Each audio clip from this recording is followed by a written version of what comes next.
Babus saidi wa zabaih. Kita teruskan sampai pada babul bai'. Bab yang berkenaan dengan menyembelih dan berburu binatang. Tidak dihalalkan kita memakan binatang kecuali dengan disembelih bil zakati, dengan za. Kalau dengan za berarti zakat.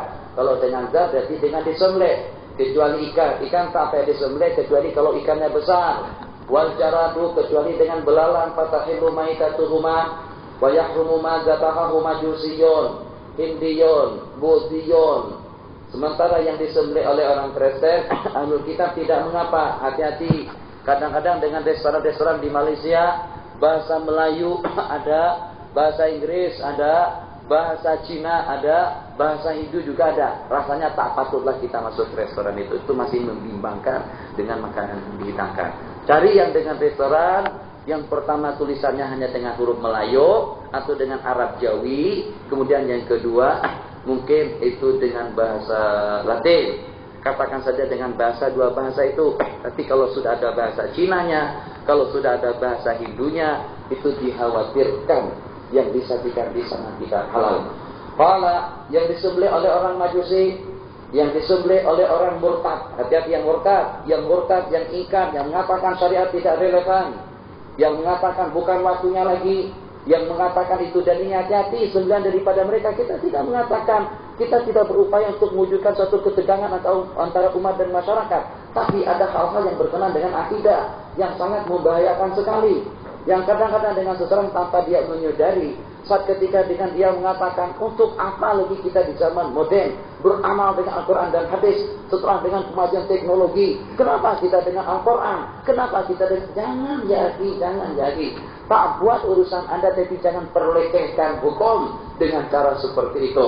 Kalau Anda ingin tahu kemodernan kita sekarang bukan menghala umat kepada kebaikan. Ayo buat statistik. Dahulu siapa yang pernah dengar ada pelacuran di dalam kampus?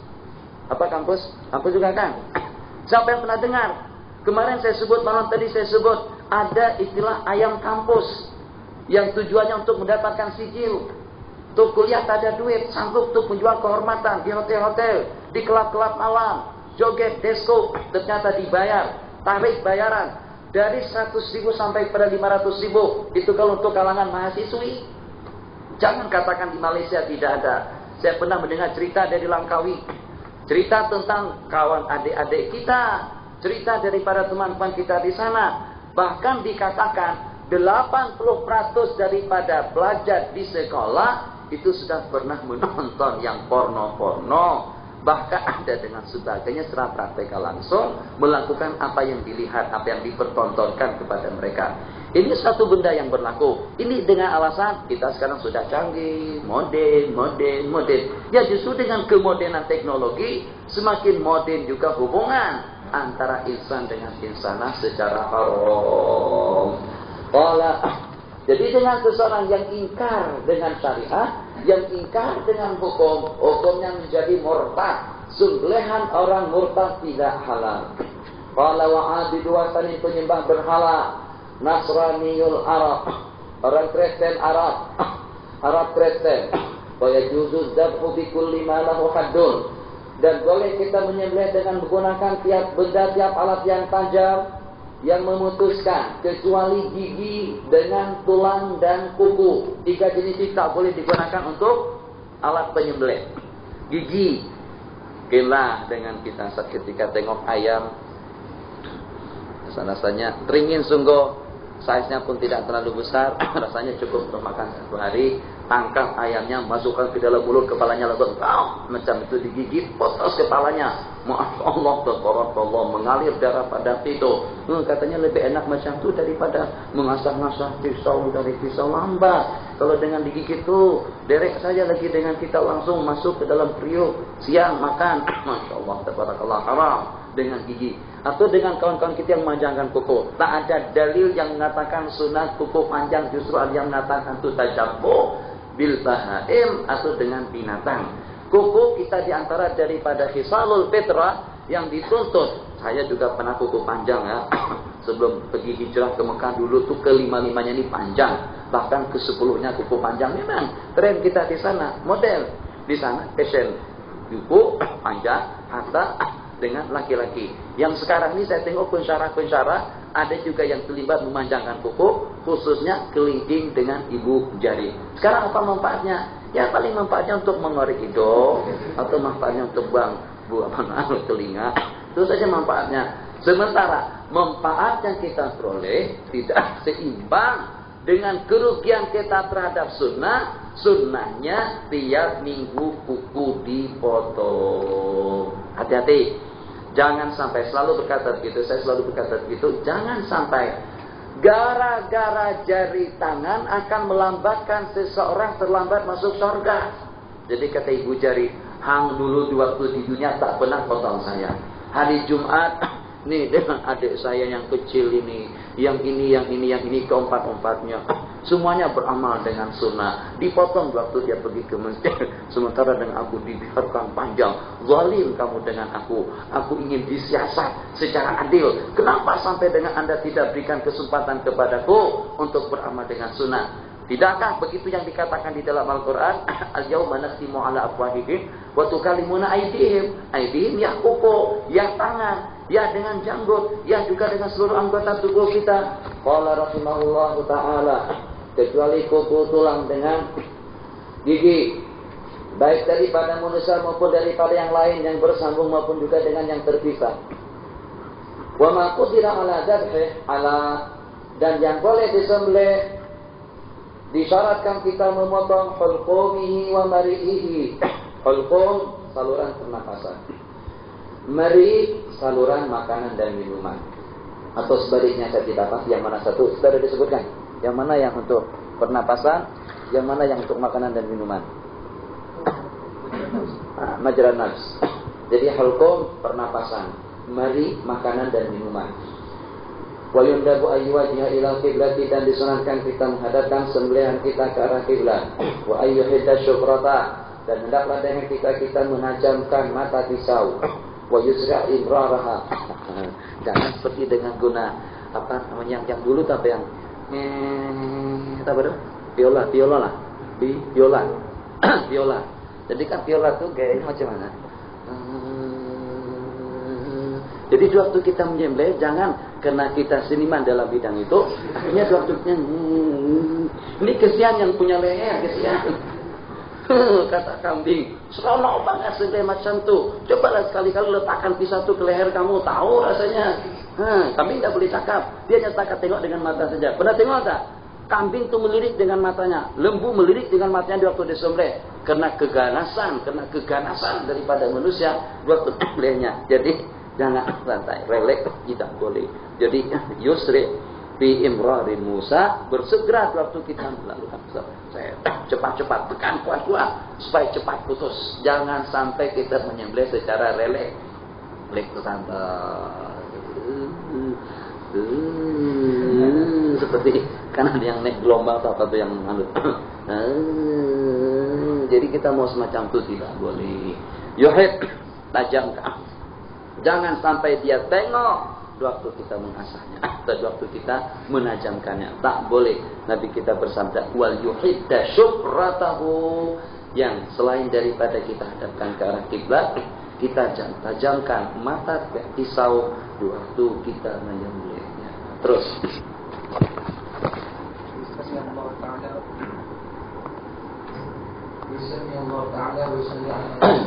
Sallallahu alaihi wasallam qala wa ma qutila ala dabihi, kita arahkan ke arah kiblat dengan mengucapkan bismillahirrahmanirrahim, wassalatu wassalamu ala sayyidina rasulillah, Allahumma hadanika wa ilaika, wa yaqta'u al-audaj wa yaqta'u al-audaj kullaha, dan kita putuskan semua urat-uratan yang mengelilingi halqum dengan mari. Halqum saluran pernapasan, mari saluran makanan dan minuman. Urat mengurat yang ada di sekitar dua urat besar tadi itu disebut dengan al-audaj. Jadi sunat semuanya itu putus. Jadi menyembelih juga ada teorinya, bukan sembarang sembelih, tidak. Dihadapkan ke arah kiblat dengan ucapan bismillah Allahu akbar, dengan menajamkan pisaunya. Jangan sekali-kali waktu kita menajamkan pisau sedangkan dengan induknya, temannya, kawannya sedang menyaksikan kita di waktu kita mengasahnya. Jadi kadang-kadang dia kata ayam gitu, ayam jantan. Dengan dia tengok, jadi dia pun tengok kita tuh buat apa kita. Dia tengok, dia pun pikir nih kira-kira buat apa makhluk Allah ini. Dia dengan manusia ini buat apa lagi? Dia tak tahu. Justru sebentar lagi dengan nasibnya atau dengan rohnya akan melayang. Dia tidak mengerti apa itu mati. Nabi kita bersabda, kalau dengan binatang itu mengenal hakikat mati, apa itu mati, kalau dia tahu apa itu mati, ma'akaltum saminan qat. Kalian tidak akan memakan binatang yang gemuk atau yang berdaging selama lamanya. Tapi dia tak tahu. Mana buktinya dia tak tahu? Coba kalau manusia tengok orang mau sembelih dia lari. Sementara dengan ayat waktu kita mengasah pisau dia tengok saja masih seronok lagi tengok. Padahal yang walaupun ayamnya lihat, tapi masih ada kesempatan untuk menyaksikan kita waktu kita mengasahkan pisau. Qala wa yanharal ibil qaimatan, sementara dengan ibil itu ditikam. An-nahar bukan dengan disembelih. Sembelih macam tu. Tapi kalau dengan nahar ditikam, ditosok macam tu. Jadi dia duduk, kan lehernya panjang, al-lubbah di lubbah di bawah tengkoknya atau kita tengkok sini ya, di bawah lehernya. Jadi di bawah leher yang ini nih, yang lubang nih, yang lubang sini. Jadi dimasukkan pisau ke sana, ditikamkan pisau, tarik. Begitu cara orang menyembelih ibil. Jadi tidak disembelih seperti kambing atau juga seperti binatang ternak lainnya. Wayusbahama adaha mutja'atan, dengan dibandingkan ke sebelah kiri dengan menghadap ke arah kiblat. Jangan dipatahkan lehernya. Arab kadang-kadang dia patahkan. Arab waktu dia nyembelih kambing, setelah disembelih bunyi. Kambing sudah tak boleh bangun. Sebab yang problem kambing kita, ayam kita. Titik juga semacam tu. Yang problem macam mana? Ayam kalau disembelih dengan tak dipatahkan kepalanya, kadang-kadang jantan tu hidup lagi, jalan lagi. Pernah tengok tak? Coba saja ayam kampung kalau disembelih bukan seperti ayam putih, bukan seperti ayam ras. Kalau dengan ayam kampung, setelah kita sembelih darah mengalir, lepaskan saja dia berjalan kembali. Oh, jalan. Kambing pun juga semacam itu. Masya Allah, tabarakallah. Setelah disembelih pun masih mau hidup. Memang nikmat hidup. Jadi kawan-kawan jangan mau cepat mati, jangan. Jadi itulah rahasianya orang-orang Indonesia, Malaysia, selalu kalau berdoa, Allahumma tawil a'marana, selalu minta panjang umur. Tak ada orang yang minta pendek umur. Allahumma qasir a'marana, Allahumma asri' mautana. Tak ada. Yang ada tu minta panjang umur. Qala wa la yusir unuqaha wa la yaslahuha. Ini juga berlaku di kalangan orang Arab. Jangan sampai kita mengoyak atau mengulitinya kecuali setelah dia mati. Jangan dikuliti. Terus saya sebut begitu. Atau jangan dikoyak kulitnya kecuali setelah dia mati. Jangan. Arab macam mana? Bismillahirrahmanirrahim. Masuk ke dalam air panas. Bismillahirrahmanirrahim. Masuk ke dalam air panas. Pusing. Pusing dengan mesin. Ya Allah, ayamnya masih hidup ya. Kesian. Anda coba kalau jadi ayam, tahu rasanya macam mana? Syukur kamu jadi manusia, tapi tak juga dengan kita diktator seperti itu. Keterlaluan, jangan kejar dengan binatang. Tunggu mati, jangan dipatahkan kepalanya. Tunggu mati, baru kita tanggalkan kulitnya. Wa yusyaratu an la yanfa'a yadahu fi asna'i dzabhi. Ini problem. Kadang-kadang hati memang sudah gemetaran. Kalau tak pengalaman tak payah. Apalagi kalau untuk menyembelihkan korban. Menyembelih korban kan leher lembu itu besar. Kalau dengan berbau tambah besar lagi. Jadi kadang-kadang dengan kita, kalau Mustafa oke lah, Aidin tabdani tak? Oh tak mesti Ustaz. Kadang-kadang yang kurus seperti saya ini lebih kuat daripada yang seperti Aidin, seperti Mustafa. Oke lah, tak apa, mohon maaf. Nah, jadi saya kalau nyembelih ayam saya berani, itik berani. Tapi kalau kambing belum pernah. Kambing dengan lembu atau dengan kerbau belum pernah. Kenapa? Matanya besar. Dia mata tak dia panjangkan. Dan kadang-kadang matanya menangis. Kadang-kadang kita tak sampai hati. Jadi kita sudah sembelih separuh, sembelih, dia pun terasa sakit darah.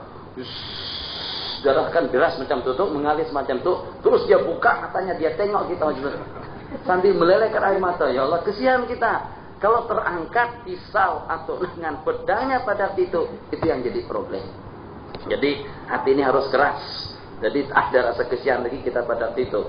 Jadi kalau seandainya tengok pun kita katakan malis. Sebab memang nanti kamu, kalau kamu tak mau disembelih jangan jadi lembu. Kenapa jadi lembu? Kenapa jadi keledai? Jadi ada orang pukul keledai, marah dia dengan keledai dia. Jadi kata temannya, ya ini jangan begitu. Bukan macam tuh kita dengan binatang yang seumpama keledai, dia kan sudah bantu kita angkatkan sampah, bawa kita kadang-kadang. Jangan ganas dan kejam begitu, jangan dipukul dia. Jadi kata dia, kalau seandainya saya tak bawa barang, dia kebetulan letakkan ke punggung keledai itu barang banyak sekali, sampah dia letakkan, barang dia letakkan. Jadi dengan temannya ditegur, kenapa itu begitu? Itu keterlaluan dengan binatang. Jadi kata dia menjawab, kalau tak boleh kenapa dia jadi keledai? Kalau memang sudah mau jadi keledai, yang maulah apa saja dipikul, apa saja dibawa. Itulah resiko jadi keledai. Nah, begitulah juga lebih kurangnya dengan kita. Sepertinya dengan lirikan yang dengan kesayayuannya, di waktu dia melirik kita di saat kita menyembelih, kita ucapkan Bismillah ya akhi. Kalau kita katakan ya akhi, Bismillah Allahu Akbar. Saya sembelih kamu sebab saya sebut Bismi Allah, dengan nama Allah, bukan nama saya pribadi. Bukannya saya tidak kesian, bukannya saya tidak ada rasa kasih, tapi justru karena memang kamu diciptakan Allah untuk kami, dan kamu memang diciptakan Allah untuk disembelih. Kami pun mengucapkan pernyataan tersebut, Bismillahi Allahu Akbar, di waktu kita menyembelihnya. Terus jangan sampai terangkat, tekan kuat, khususnya lembu, dia bergerak, ngamuk. Jadi jangan sampai terangkat. Sebab masalahnya, kalau terangkat pisau, kemudian di waktu kita akan letakkan kembali, akan gunakan kembali. Kalau ternyata dengan lembu itu sudah setengah mati, berarti dengan sembelihan tidak boleh dimakan. Qala fa in rafa'aha, kalau kita mengangkatnya sebelum sempurna, kita memutuskan hulqum dengan mari. Kumma qata'ahuma, kemudian kita memutuskan kedua-duanya, lam tahil. Itu yang menyebabkan kata ulama hati-hati waktu menyembelih, tekan kuat-kuat. Wa amma saidu, sementara dengan binatang buruan. Terus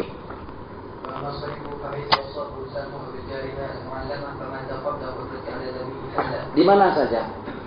Jadi kalau dengan binatang buruan, digigit di kaki, di perut, di kepala, di tengkuk, di leher. Begitu juga dengan anak panah yang mengenanya, awil jarihatul mu'allama, atau dengan binatang yang terdidik, maka mati sebelum kita sanggup mengejar dan menyembelihnya, halal dimakan. Kalau kebetulan dengan anjing yang terlatih tadi itu diirsal, diutus oleh orang yang melihat, yang halal sembelihannya, walam yamuti sayyidu bithiqali sahmi, dan matinya pun juga bukan karena dengan thiqal, dengan beratnya senjata tajam, atau bihadi bal bihadi. Ini masalah. Ada yang disebut dengan saydul mi'rad. Jadi dengan saydul mi'rad, dengan anak panah, dengan saydul mi'rad, jadi ini namanya hadi, ini namanya mi'rad.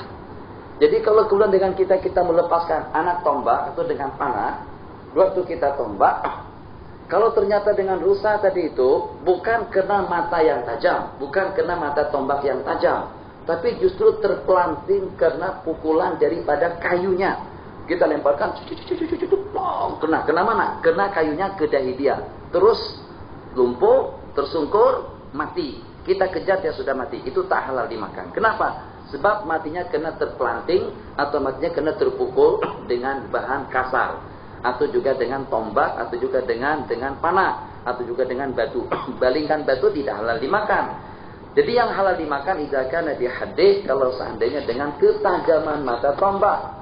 La bithiqalis sahmi, bukan dengan beratnya tombak atau panah. Wala akalatil jarihatu syai'an minhu, dan juga dengan binatang yang terlatih itu pun juga setelah dia memburunya dia tidak memakannya. Wa in mata bithiqalis jarihati, kalau seandainya mati dengan thiqal, dengan berat binatang yang dididik, yang dilatih, jadi dia tindih mangsanya itu. Jadi kita misalnya melatih beruang, atau juga dengan singa, atau juga dengan gajah. Jadi dengan rusa tadi itu ditindih oleh gajah sebelah kaki pun mati. Itu namanya thiqal. Jadi gajah, jadi setelah tengok dengan rusa sedang tidur, atau dengan kijang yang sedang tidur, dia tak makan. Dilatih sudah, tapi pikir gajah kalau gunakan belalai, saya kan belalainya tajam, bukan belalai apa itu yang taringnya itu, gading, itu tajam, itu oke lah. Sementara dia tak gunakan itu, pikir dia ini kecil saja, sebesar kijang apa saja, apa artinya? Dia angkat kakinya terus dia letakkan kakinya itu ke atas tubuh kijang. kijang. Kalau diinjak semacam itu, yang menginjaknya bukan manusia, gajah. Beratnya berapa ton? Kalau macam itu dalam jangka 5 menit kijang mati, rusa mati. Halal dimakan? Tidak halal dimakan. Itu namanya siqal al-jarihah. Qala wala akalatil jarihatu minhu syai'an fa imma tadi siqalil jarihati halal wa imma tadi siqalil jarihati halal. Ini macam mana nih? Itu bacaannya. Yang tadi di atas mungkin kita keliru memahami.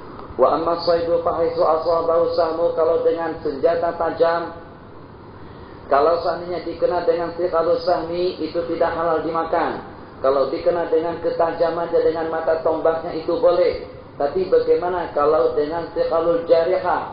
Jadi dengan siqalul jarihah seperti yang kita gunakan tadi itu, seumpama anjing, seumpama serigala, seumpama elang, matinya dengan siqalul jarihah yang memainkan peranan matinya binatang buruan tadi itu bukan hanya dengan taringnya, bukan hanya dengan gigitannya, tapi juga dengan berat tubuhnya. Di sini disebutkan halal. Wa in asabahu sahmu, jadi ada perbedaan. Kita ralat masalah apa tadi itu? Masalah gajah. Wa in asabahu sahmu, kalau dikena oleh tombak, fawaqa'a fi ma'in, kemudian dengan burung atau dengan binatang buruan tadi itu termasuk ke dalam air, atau terpelanting kena gunung, au tarada atau gugur, famata au ghata anhu ba'da an juriha, mati atau menghilang setelah kena luka, kemudian kita temukan mati setelah beberapa waktu, lam yahillah, tidak halal dimakan, sebab karena ada unsur lain yang menyebabkan kematiannya. Masalah perlu kita tahu, wa idza nadda, kalau kebetulan nadda lari, mengamuk, tak boleh ditangkap. Kan ada dahulu kalau dengan kerbau khususnya, itu dengan kerbau yang masih belum jinak, yang masih mengganas, itu terpaksa dengan matanya ditutup dengan keranjang, atau ditutup dengan bakul, atau dengan tikar, atau dengan apa saja lah istilahnya. Jadi dia tak tengok manusia, kalau tengok manusia dia mengamuk. Jadi kalau bulan lepas, lari ke sana dan kemari, kita tak boleh tangkap dia dan tidak boleh menyembelihnya.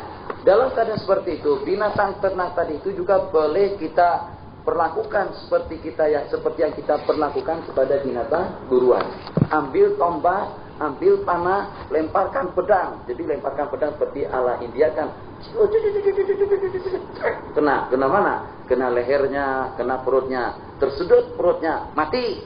Yang semacam itu sudah membenarkan kita untuk memakannya. Boleh kita makan. Jadi tidak mesti harus disembelih kalau nafar ahlari, bila ngamuk. Wa ta'adzara tubuh, dan kita tidak boleh mengembalikannya. Au taradda atau gugur.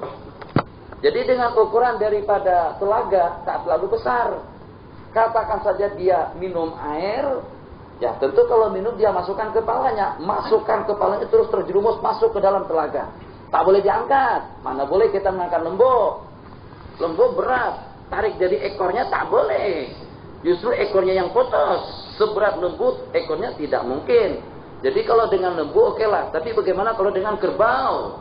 Ini kepalanya termasuk ke bawah, ini kan begini besarnya telaga, masuk lembu, mohon maaf, ini nanti saya tak guna ini lagi. Jadi masuk macam itu, sudah termasuk mati. Penuh kan? Sudah penuh, kepala di bawah. Ini kalau kita cari peralatan pengangkat, untuk mengangkat lembu atau kerbau, mencari alat, atau dengan jarum keras istilahkan, atau apa saja istilahnya, ini memakan masa mungkin tidak kurang daripada setengah jam baru peralatan itu sampai ke situ. Setengah jam lembu kerbau sudah mati. Jadi dalam keadaan sedemikian rupa macam mana? Atau juga kebetulan tak macam mana dengan kambing, dia masukkan kepalanya ke dalam sebuah lubang dalam deram dan tak boleh keluar. Kalau terbiarkan macam itu mati. Nah kalau begitu ambil tombak dari belakang, tombak dari belakang, halal dimakan. Jadi dengan cara macam mana saja boleh kita lakukan pada waktu itu. Qala wa taradda fi bi'rin wa ta'azzara ikhraj, dan tak boleh dikeluarkan terus kita lemparkan dengan besi dari belakangnya di tempat mana saja dari anggota tubuhnya. Ma tahalla wallahu a'lam.